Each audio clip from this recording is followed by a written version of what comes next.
Hello, today we're meeting with Sheri Duignan. She's a uh, realtor and a SubTo student and a Gator, and we're going to talk about her real estate business and how she got involved with Gator and SubTo and how her business is going. Awesome. How you doing, Sheri?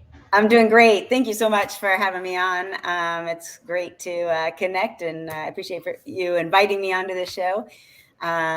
It's been great getting to know you over the last couple of weeks as we've been working on a deal together. So Yes.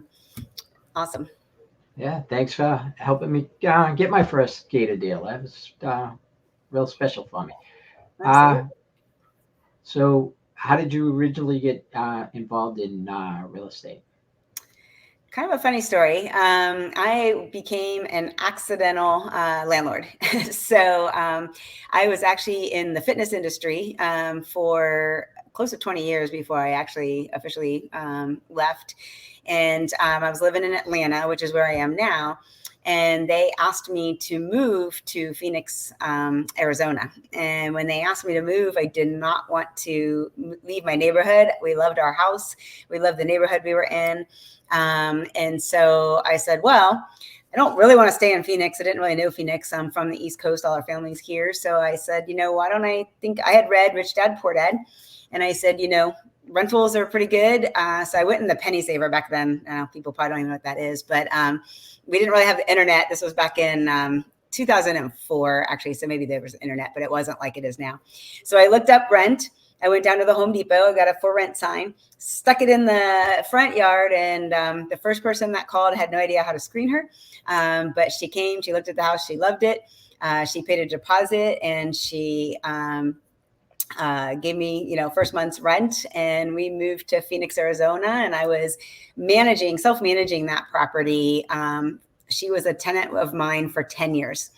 And kind of fast forward 10 years later, I had to get her out because we weren't able to raise the rents, and she wasn't able to go up in rent and had gotten kind of behind over the years. And so my husband and I flew back. At the time, we were actually now in California. We flew back and we camped in the house. My neighbors, who were amazing, brought us an air mattress and towels and all the things we need. And my dad came down in his RV with my stepmother and a bunch of tools.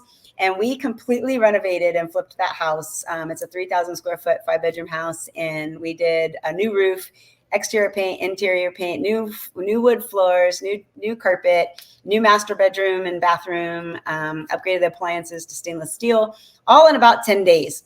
So at that point, I was hooked on real estate. My mom had been a property manager, and so I knew stuff.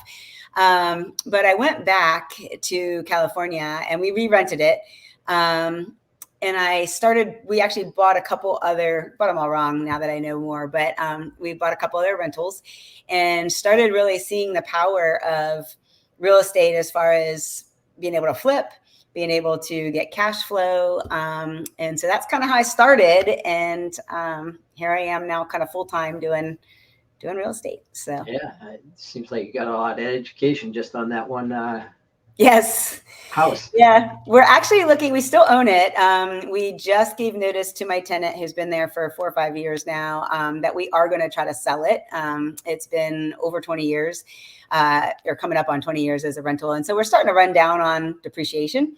Yeah, The HOA has gone up, taxes are going up, everything's gone up, and it's just not making as much sense. My return on equity is probably not quite what I think it's my bunch of first flip, first rental, and all that. So yeah. Can't hold on to properties forever, right? right, Eventually, exactly. It they sometimes comes down ultimately to the numbers, right? right. So at the end of the day, it really is about the numbers, not so much the Yeah, emotion. and HMOs kind of cut into the profit. So Yes, one lesson I've learned: don't do rentals in HOAs, right? yeah, So yeah. A lot of them won't even let you do them anyway. So it's like true, very true. Yeah. you know, So, but from there, I got into flipping houses full time in 2016. I left my full time job. It was a whim and quite frightening to leave a full-time salary. I was in a six-figure, like, nationwide position with a very large, one of the, I think, the largest fitness chains out there. But decided there might be more. And so I decided to flip homes full time. And I did that up until about 2 years ago. I was like full time flipping. And now I've kind of transitioned to more flipping, and I was doing some little bit of wholesaling. I was also doing, trying to get rentals. Now I'm looking more at buy and holds, looking to kind of flip to, to hold, right? So buy in something that I can renovate and then hold on to it, kind of the Burr method type thing. And doing short-term rentals. I have short-term rentals, long-term rentals, got into multifamily as well, and now looking to do more of the lending. So it's kind of come full circle. Yeah. Yeah. So you started doing the lending. Now, did you start that before you got involved with Gator or after? After. So I got involved in Gator about a year ago, and learning from PACE and the Gator method and private money lending, and then just knowing people, different mentors of mine that have done lending. I absorbed as much as I possibly could. And at this point in my life, I'm looking to try to do more, focus more on passive income than as much of the active, which is what, flipping's more of just another job, right? Right. A lot goes into it. So started really looking at the lending piece going, okay, this is really more truly passive. I don't have to worry about the plumbing going bad in the middle of the night or, leaks and things as much, at least the active side of it. Certainly don't want that happening on the properties I'm involved in as a lender. But so I started about a year ago, about this time, started doing some more just regular private money lending. So I'm lending on for people to do their renovation costs. I fund in the renovation money. I do gap, like kind of the down payment, the difference between maybe what Harmony is doing and the purchase price. So I'm doing some of that, and then got more into the Gator, which is more kind of chunks of like earnest money deposits, transactional lending, things like that. So really focusing more and more, because especially with the environment we're in right now, I think with interest rates and banks kind of tightening up on lending, and what their criteria is. I know even the hard money lenders, sometimes when they're doing their appraisals, they're coming in short. And so they might say they're going to do 100% of the purchase price. And then all of a sudden the appraisal comes in and they're like, oh no, I don't have enough to close. Right. So I'm able to fill those gaps. So I think there's more and more of a need coming up these days on that. Yeah, and a lot of states aren't allowing flippers to, Right. wholesalers to do wholesaling. So I think we'll be having a lot of Yes. opportunities with double closes. 100%. I think the transactional funding is going to come into play more and more and more over the next years. Some states have already outlawed it, right? And I think it's just going to continue to spiral. So yeah, that's kind of exciting for us, right? Yes. And so you wrote your own book down, haven't you? Yeah. So because I learned of private lending, and again, I hadn't known much about it until these last couple of years. And I think had I known, I would have probably gotten involved in it even sooner if I was able to. So I wrote a book. It's Private Lending Simplified. And it's just how to passively invest in real estate as a mortgage banker. I think a lot of people don't really understand how that works. I think they think you need to go to a traditional bank to get money. And so this just helps people, understand the terms and kind of how to structure the deals, and, what a private lender really is, and how to get started, things like that. So I definitely like to help with that, because too, I like to partner, just like, yourself, we met, we found a deal, and we were able to partner on that deal and do it together. So I think there's enough people out there needing funds that there's not a shortage to, find investors.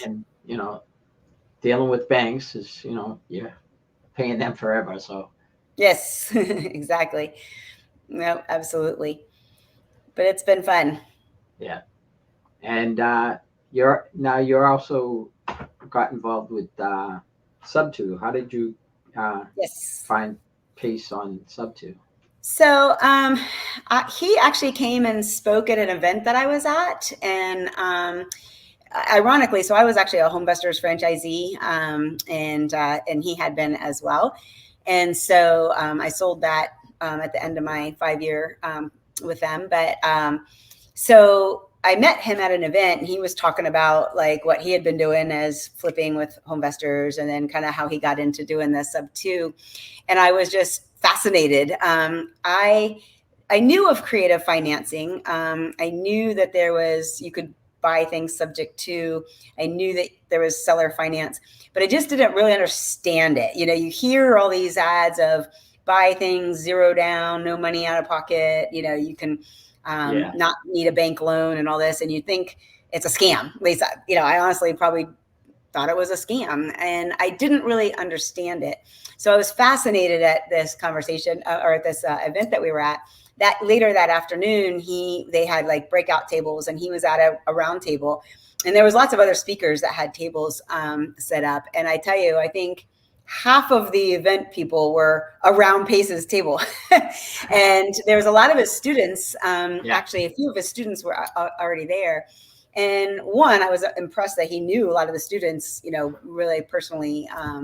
And I was writing notes. I couldn't write notes fast enough. I'm a note taker. And so I went home. I started, you know, kind of investigating what he offered, and decided, I was like, hey, I need to learn this. And I think too, about a year ago was when we started seeing environment changing. You know, real estate interest rates had been really good, but knowing they weren't going to last that way, right? I don't think anybody last year expected them to be 8, 9% right now, but No. we knew they were going to be going up.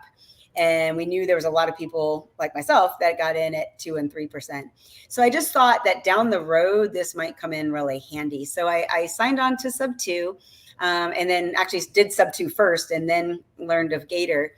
And I have been able to, I did a wholesale deal. I had a family that was trying to sell a property. It was a second home of theirs. They were retired, and they were upside down. They couldn't get out of it. And I was able to find somebody. It wasn't something I wanted. It wasn't a piece of property that I would do anything with. Yeah. But I told him, I said, let me shop around and see if I can find somebody that can help you. And I actually was able to find an end buyer that was, he was a entrepreneur and didn't have the tax returns and stuff to be able to qualify for regular, you know, funding. Right. And Yeah. he was looking for a place to raise his kids, a second home basically for himself. And so I connected the two together, was able to wholesale that deal over to them. And it solved the problem for these people because they got out from under that mortgage that they couldn't afford anymore, the payments. And it helped, you know, the end buyer obviously be able to, you know, take over a property that he wouldn't have been able to buy without, you know, creative financing. So, and then I was able to flip a house about 3 years ago now. I flipped a house. And so this is kind of how I knew about creative financing, but I did a seller hold. So basically I bought the property, but she waited to get paid until the house sold, right? So I didn't have to come up front with the money. And I paid her interest over time as we renovated it. And so she was able to net so much more because I didn't have all the carrying cost of hard money, and I was able to pass the cost over to her. So I really enjoy being able to structure deals that way, and the flexibility that it gives for, you know, again, for a seller to be able to make more.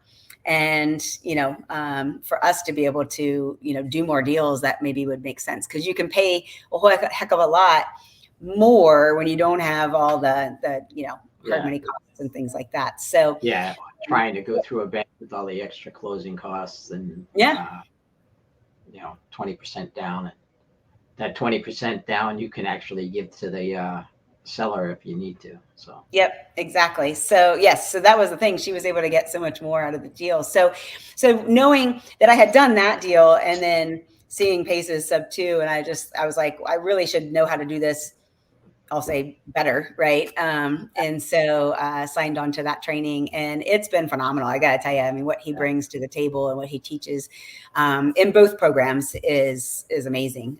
Yeah, And he definitely delivers a lot more than he he says he's going to. yeah, So now we're learning how to buy businesses. yeah, so I heard, and you know, going into that, we're able to do hard money lending through Alpha Gator, and I mean every day he gives you something more, and I've seen other real estate programs, and it's like, oh, here's all the books. We'll talk to you later, and Right. you never hear back Exactly. from them. Or you And have to keep playing, you have to keep yeah, renewing year after year after year. Whereas, right, once you're in once you buy his program, once you're in and you're part of that community. So yeah, that helps as well. But yeah, I mean, the Gator lending is definitely, I'll say more unique. yeah, I don't think there's other people really teaching that so much. A lot of people know about obviously private money, but, and then obviously SubTo, again, not as many people out there teaching it. So. No, yeah. There's not too many people teach creative financing in any capacity. It's and like the deal that we're doing mostly is, buying high gold. yeah, the deal that we're doing together that we put together is definitely, more unique as well. But there's such a need for this, right? You get Yes, all these people, these renovation people that are buying these properties. And what ends up happening is hard money will they'll fund your renovations. But what people don't always know is you've got to pay for all those renovations first, first, and then yes, they reimburse you. And sometimes they don't have all that money, or they get partway into the project and it's cost a little bit more and not everything's done. And so they're holding these funds out here just saying, yeah, until you get it done, I got this money for you, but I can't give it to you. And right, so what we did was, you and I put together a deal where we funded in those funds for them to be able to finish the project. And we know how much the draw is going to be coming in. So we know we're going to be getting, we should be getting those yeah, funds back. Right. So, yes, and you know, we also protect ourselves with the lien on the property. So yes, either way, he can't sell the property without paying us back. So correct. Yep. So it's fun stuff. it's nice talking with you today, and look forward to doing some more deals with you. And you have a good day, and Yeah. we'll. No, thank you so much for having me on. It's been great. And like I said, I hope to do many more deals together. All right. And thanks again. Have a great day. You too. Thank you very much. All right. Bye. Bye.